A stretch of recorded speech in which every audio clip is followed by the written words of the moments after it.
Hello, welcome back to the Lux Bride podcast. Today we're going to be talking about a very specific topic of what are some things that you can get rid of cost-wise in your wedding day. The top 10 things. This is one of my favorite topics because a lot of couples, you're worried about the budget and you're supposed to be. So what we're going to do is we're going to start at number 10 being the least amount it's going to save you up until the number one item, which is going to save you so much money you have no idea. But it can also be just as difficult, I think, equally once we get up to number one. Absolutely agree. Yeah. Okay, so for number 10, quite simply, it is your wedding/bridal, however you want to say them, but your wedding party gifts. So what we're talking about is making those gifts actually practical for your party, and or what are you paying for them versus what are they paying for themselves. Very quick thing, like with it when it comes to bridesmaids, is the hair. Are you paying for them for their hair and their makeup? Are you only paying for one of those things? Are they paying for them? Another really interesting thing is, what salon are you using? How pampered are they getting at the salon? Because a more pampered experience is a really great way to start the wedding day. I'm just saying, I love it when a salon gives me a glass of champagne to begin with, but that can also cost just a little bit more. Mm-hmm. Other items include like the jewelry for the day that you want them to have. It's a really great thing that I think it is to get them the jewelry at the very least, because it's something that they're going to be wearing for that day, and that way you know that part is taken care of. For groomsmen gifts, it's very typical things like ties, socks, a mini beverage kit, which I think is so much fun, a drinking glass, which as a photographer I definitely have them clink for a drink and for a photo, but you want to make sure that you're looking at things that they might actually use after the wedding and potentially during the wedding. That way, again, whatever money you are spending on them is really, really practical. So that is number 10, and the least item that we found that is the smallest item that we find that's going to save you money. That's what I meant to say. Yes. So next is number 9, and with number 9, it's renting versus buying wedding attire. So for guys, it's, is it more affordable to rent suits and tuxes? And for ladies, sometimes it's an option for them to rent, or they might have to just simply go and resale the dress afterwards to like a second consignment store. Like in Grand Rapids specifically, we have that shop called Second Dance. And so everybody can bring in their gently loved articles of clothing and you can get your dresses resold. So you make some money off of it. So it's not as much of a cost to you. And somebody else gets to enjoy wearing that dress because they're also looking to save a cost on bridal gowns. Well, bridal gowns, bridesmaids gowns, even mother of the dresses gowns, flower girl gowns.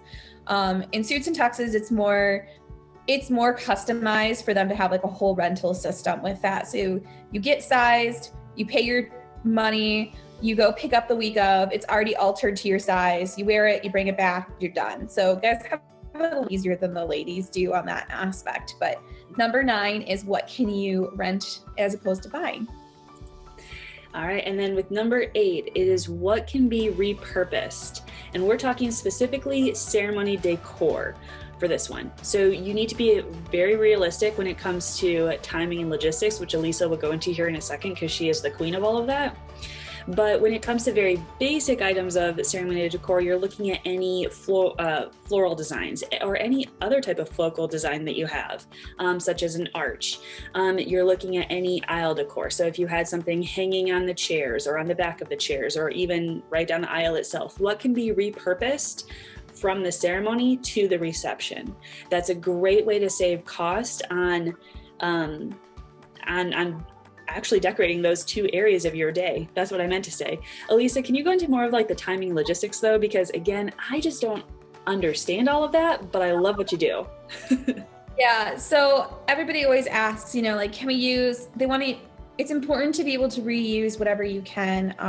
You're spending money on those items. So if you can get a second use out of it, of course you want to do that. And I think any of your vendors would want that for you as well. Mm-hmm. The things to consider logistically, usually right after the ceremony is immediately family pictures at that ceremony locations. So a lot of couples think, okay, like right after the ceremony, start pulling decor will be good. but we can't because we need you to have that for your pictures. It's very disruptive and disturbing if we're trying to do that while pictures are happening. So sometimes we can start with like the focal designs, because your photographer, I mean, you could probably tell me, you're usually standing about halfway down the aisle anyways, right, for pictures, or you're closer up to just where the arbor or where a pair of focal designs might be. So wherever the actual altar is, that won't be touched. But if there's things like aisle decor that's not being photographed, we'll definitely start pulling those items. Sometimes there's entry designs that are there to flank the aisle and to welcome guests before they even walk down the rows of seats. So that's at the very back or the entrance of the aisle. So we'll get those as well because it's not being photographed, and we'll leave everything but the arbor and try to place it around the space. So sometimes those bigger focal designs as entry designs are also used now as the entry into the reception space. It's on either side of the head table. They're on like larger buffet tables if we can set that in the middle. Sometimes back bars have a beautiful spot on the back we can put them. It just kind of depends on like what the setup is that or where we could place it. We also will take the aisle decor. I don't like this to be like, it's important to not put things on guest tables because immediately after the ceremony happens, if it's in the same facility or even if it's not, guests are probably going to beat us there. So guests are going to start cocktail houring, and if they can get into the reception space, they will. They want to drop their stuff because they want to relax and enjoy themselves. They're going to drop their jackets. They're going to drop their purses. They're going to do all of that. So they're already going to go find their tables and do that. So we like to not be disruptive or putting things on tables or working around people at that point. Only time we do that is if we're dropping something on head table because nobody's going to sit there, or if we're doing small areas like card table, there might be signage that we can tuck an aisle decor around those little things that are easy to access, but not like a specific person will be, you know, in the way or doing that, because we don't want to affect the guest experience because it'll be kind of awkward on their end. Does that include the dessert table as well? Yes. Yep. So card table, dessert table, bar.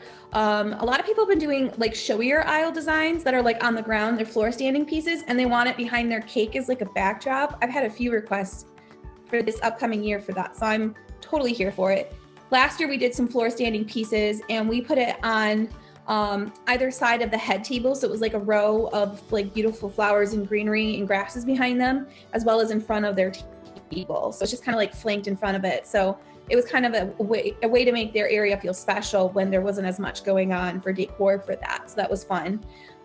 There's a lot of different customization with that. So it really is like on a wedding by wedding basis. Not every wedding is the same. So not every wedding can do or be capable of accomplishing the same things logistically for that. So I like to be very real with couples because it is also very often where people ask to use bridesmaids bouquets as centerpieces. And again, I do not like trying to get stuff on guest tables because the bridal party, if they're taking pictures, they usually want your flowers the whole time until the grand entrance. So there's not going to be anything on a guest table until the grand entrance. And that's so awkward to me. Sometimes people are okay with the flowers getting taken right after the ceremony and they don't want it in their pictures. I can't say that's very often for our brides because our brides come to us because they love flowers. So they want that for their pictures. The biggest ask thing is actually bridesmaids bouquets. A lot of couples really want to utilize those bridesmaid bouquets for centerpieces. I think it's really nice when on the head table, that's a really beautiful way to honor the head table and to bring something there. Usually there's only candle lighting or sometimes greenery, but other than that, the bouquets really help give dimension to the table. But other than that, a lot of couples right now are trying to specifically ask to put bridesmaid bouquets on as centerpieces for tables. That is really difficult logistically, as I already like to say. We don't like to try to put things on guest tables because it's a matter of like beating them to the race of the table.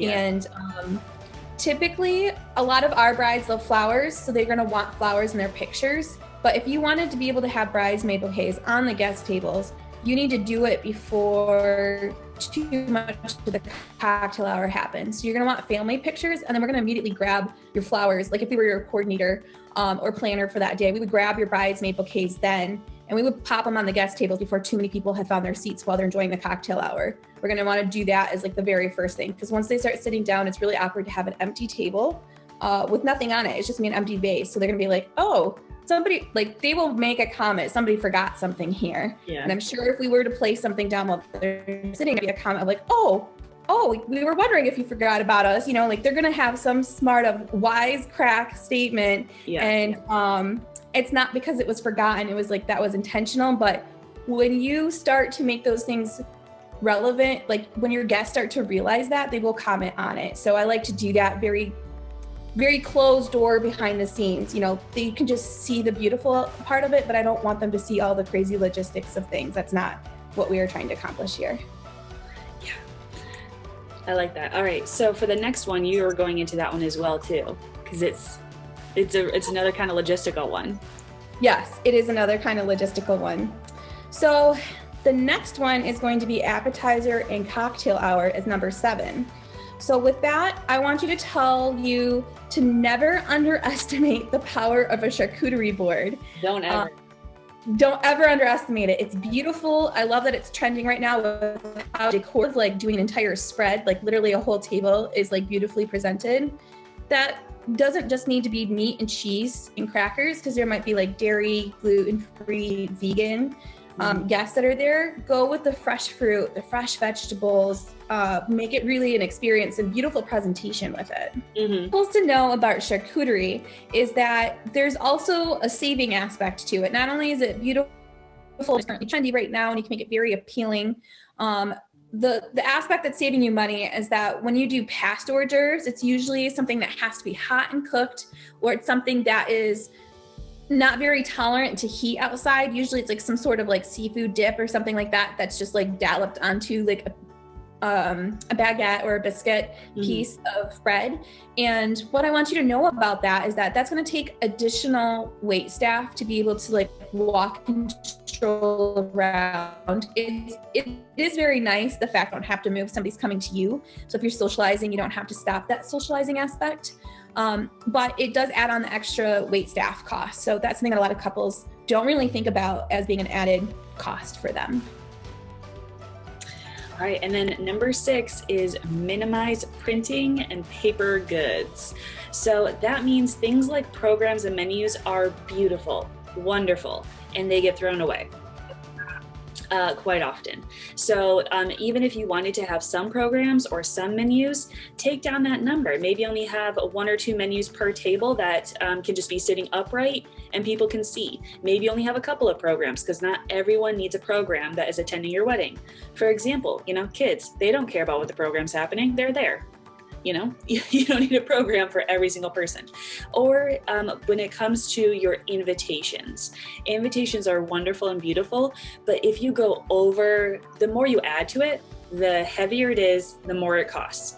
And also the price of stamps can be very, very costly. And that's something that not a lot of couples think about when it comes to sending out invitations.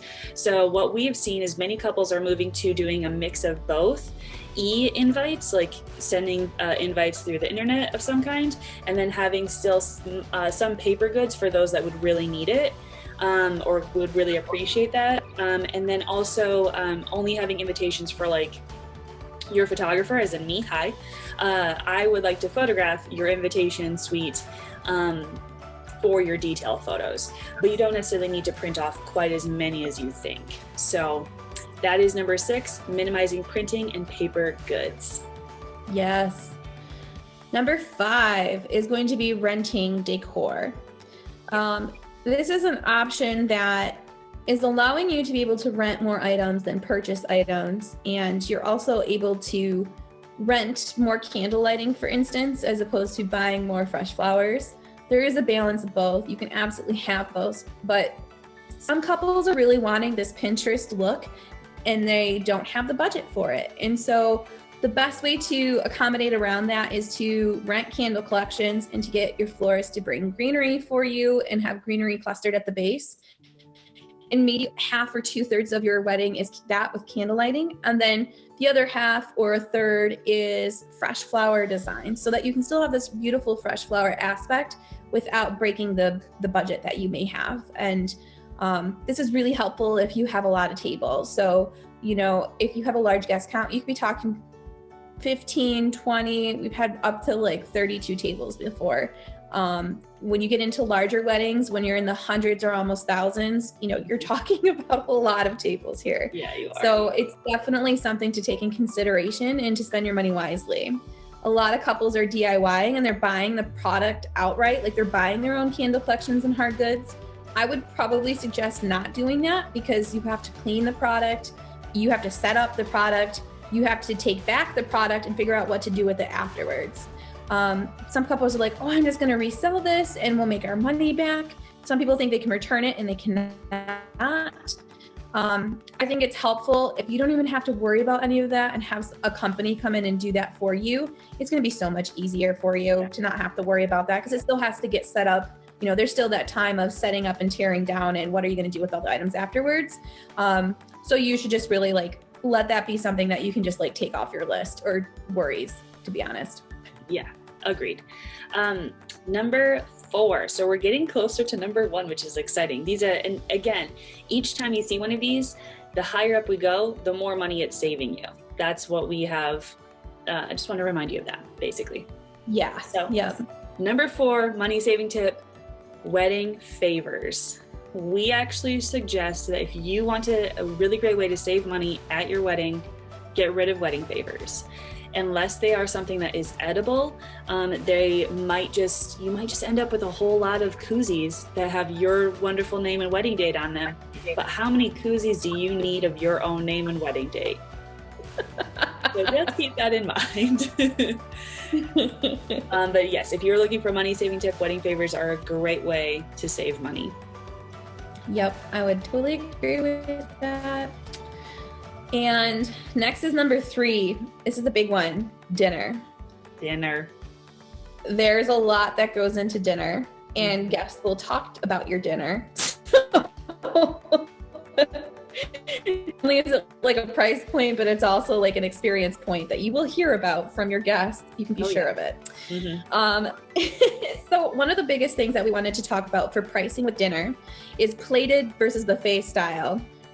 There is such an ongoing thing of plated is better, buffet is better. You could go back and forth like a ping pong ball with that. They all have their pros and cons. I'm going to address a few of these points, but there's obviously a lot more to take into account for this. The biggest difference between plated and buffet, plated usually has, sometimes they can have more of a premium selection for plated items. So that food is naturally going to be more higher end, like steak and seafood. Those are going to be the most expensive.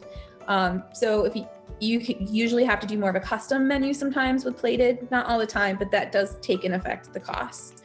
But the biggest thing is also going to be similar to the hors d'oeuvre hour, where you're going to have added labor costs for team members to go around to every single table to present food on every single person's plate. You want it to happen very timely and very fast. It's usually one person. I think usually one person covers maybe 3 tables. So imagine if you had 20 tables, how many team members you'd need just to bring out the food. Right. And that's just so food can come out fast. It can stay hot. People aren't sitting around waiting for their food and they're looking at everybody else's eating. That's always a huge complaint. That's always going to happen anyways, whether you do buffet or plated, because not everybody can be served at once. That's just how it's going to go. Mm-hmm. It's been bigger right now with effects of COVID. Plated has been the way to go. So guests are seated.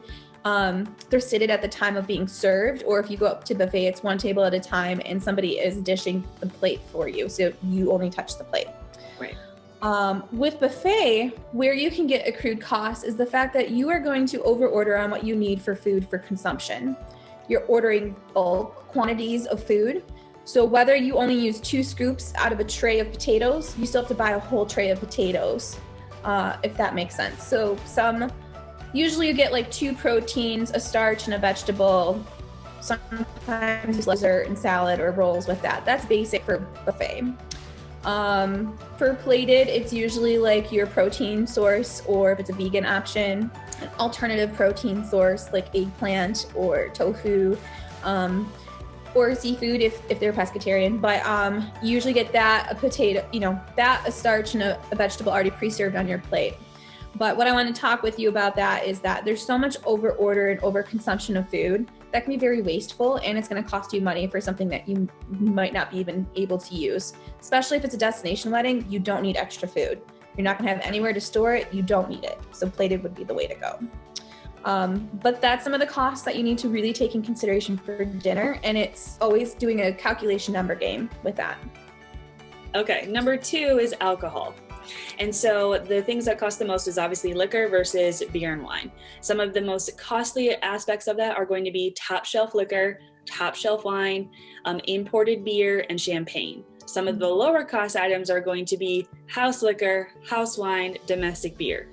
All of those play a huge factor into what the cost is, and how much you're going to pay for your wedding.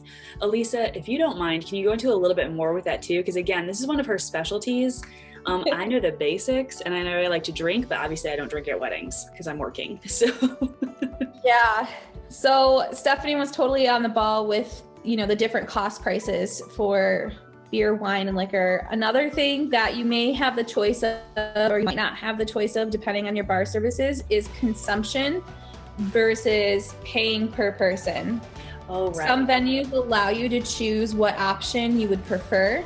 Mm-hmm. If you pay per person, no matter what that person is, say you have 100 people, it could be 20 kids, 20 elderly folks, maybe 20 people are actually going to party like there's no tomorrow for you.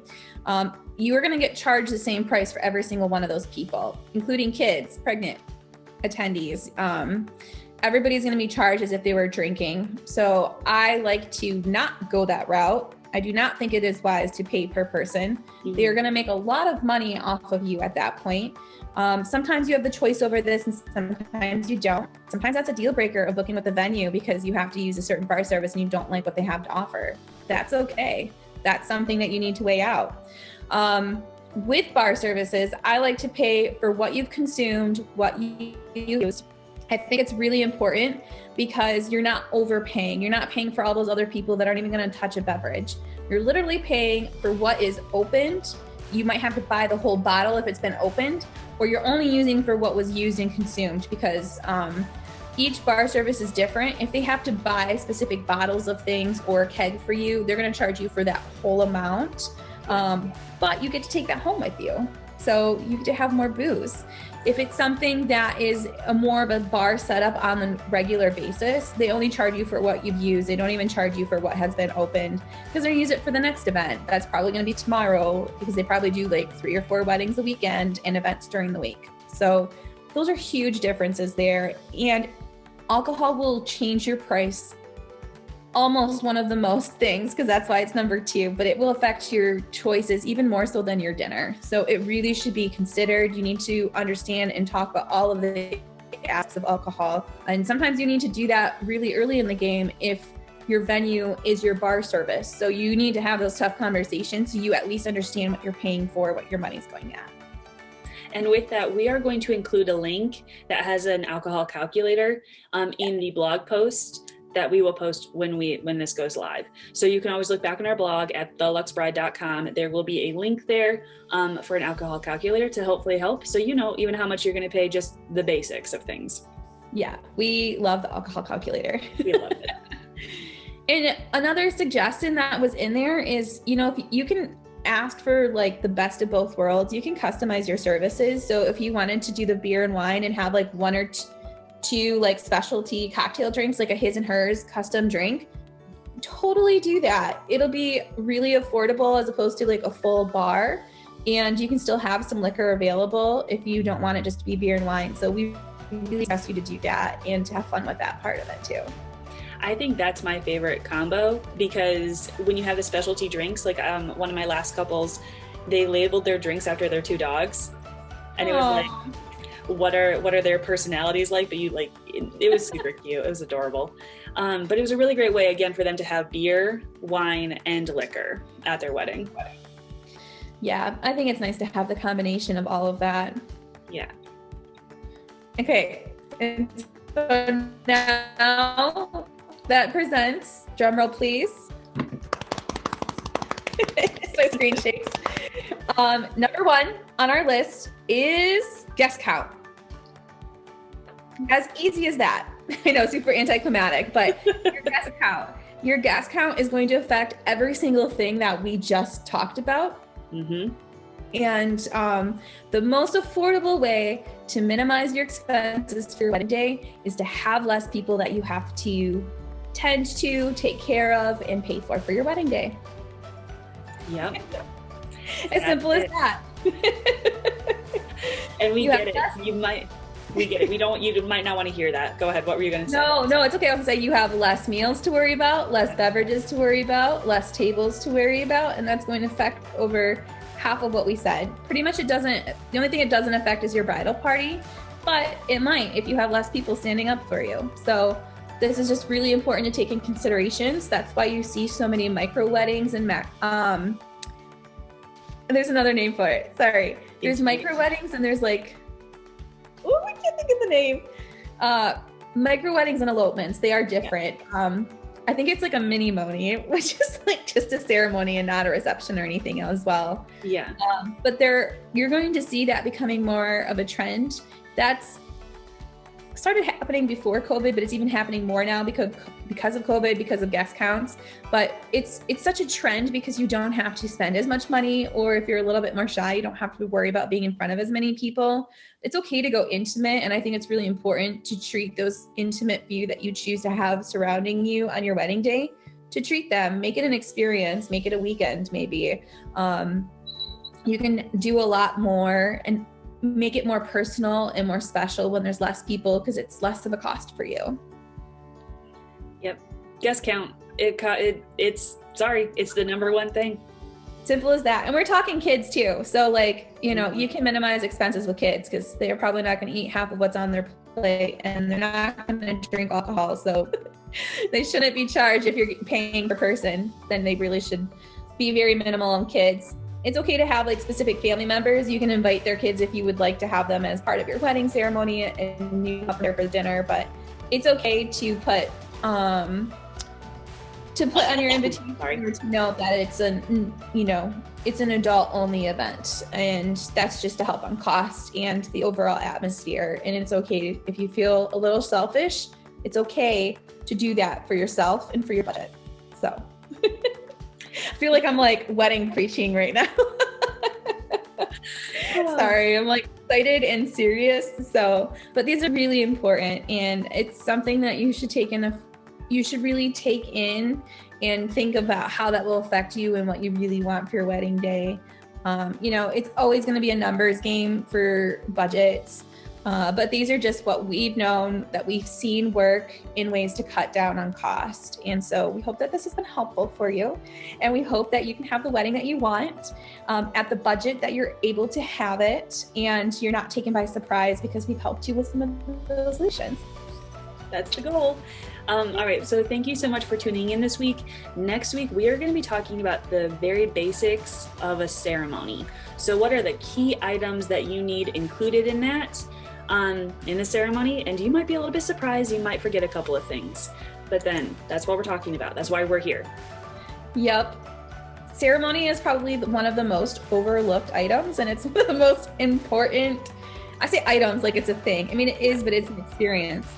So many people fly by the seat of their pants, and so we're really going to dive deep into what makes up your ceremony and what you can spend more time on thinking and what you shouldn't underestimate in that process. All right. Well, thank you. And tune in next week. We'll talk to you soon. Bye. Bye.